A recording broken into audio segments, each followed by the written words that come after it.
ယဟန္တာတဲ့သောတာပန်တဂါခံတဲ့စာထဲမှာသာဖြစ်နေကြတာပေါ်ပါတယ်ဗမာပြည်မှာယဟန္တာတွေသောတာပန်တဂါခံတွေပြုရင်တော့ရန်ကုန်မန္တလေးအမြန်လန်းသွားကြဖို့လို့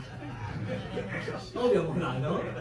လဲကူးမျိုးတွေမှာပေါ်မှာပေါ်ပဲယဟန္တာတွေသောတာပန်တွေသွားဖူးကြတယ်နော်သူတို့ဟာသူတို့ဖြစ်နေတဲ့သောတာပန်တဂါခံတွေပဲကဲကြောင်မဲဆရာတော်ကြီးကတော့ပြောနေပြီနော်လဲကူးမှာယဟန္တာတွေသောတာပန်တွေတဂရကံတွေအနာကံတွေပေါ်တယ်တဲ့ဖူးခြင်းရင်သွားဖူးကြတဲ့နော်ဟုတ်တယ်ဦးဇင်းတို့မြန်မာပြည်မှာလဲယဟန္တာတော်တော်ပေါ်တယ်ယဟန္တာတော်တော်ပေါ်တယ်ဆိုလို့ကိလေသာကင်းတဲ့ဖရာဟောယဟန္တာကိုပြောတာတော့မဟုတ်ဘူးသူတို့ဘာသာသူတို့လောက်ကြံပြီးပြောနေတဲ့ယဟန္တာကိုပြောတာနော်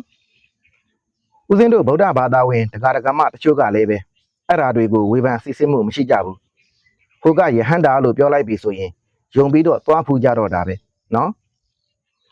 ယဟန္တာဟုတ်မဟုတ်ဆိုတာကိုပုထုဇဉ်တယောက်ကသိဖို့မပြောနဲ့အရိယာအချင်းချင်းတောင်မှအောက်ကအရိယာတွေကအထက်ကအရိယာတွေကိုမသိနိုင်ဘူးဆိုလိုတာကသောတာပန်ကတဂရကံရဲ့အရာကိုမသိနိုင်ဘူးတဂရကံကအနာကံရဲ့အရာကိုမသိနိုင်ဘူးအနာကံကယဟန္တာရဲ့အရာကိုမသိနိုင်ဘူးယဟန္တာကအနာကံရဲ့အရာကိုသိနိုင်တယ်အနာကံကတဂရကံရဲ့အရာကိုသိနိုင်တယ်တဂရကံကသောတာပန်ရဲ့အရာကိုသိနိုင်တယ်နော်အရိယာအချင်းချင်းတောင်မှအောက်ကအရိယာတွေကအထက်ကအရိယာတွေကိုမသိနိုင်ဘူးဆိုရင်ပုထုဇဉ်တယောက်အနေနဲ့ယဟန္တာဟုတ်တယ်မဟုတ်ဘူးဆိုတာကိုဘယ်လိုလုပ်ပြီးသိနိုင်မှာတော့နော်နောက်ပြီးမြတ်စွာဘုရားကသုတ္တနိပတ်ပါဠိတော်ဝတ္တလတုတ်မှာယဟန္တာမဟုတ်ပါပဲနဲ့ယဟန္တာပါလို့ဝန်ခံပြောဆိုတဲ့သူတွေကိုသူယုံမှာဖြစ်တယ်လို့ဟောကြားထားပါတယ်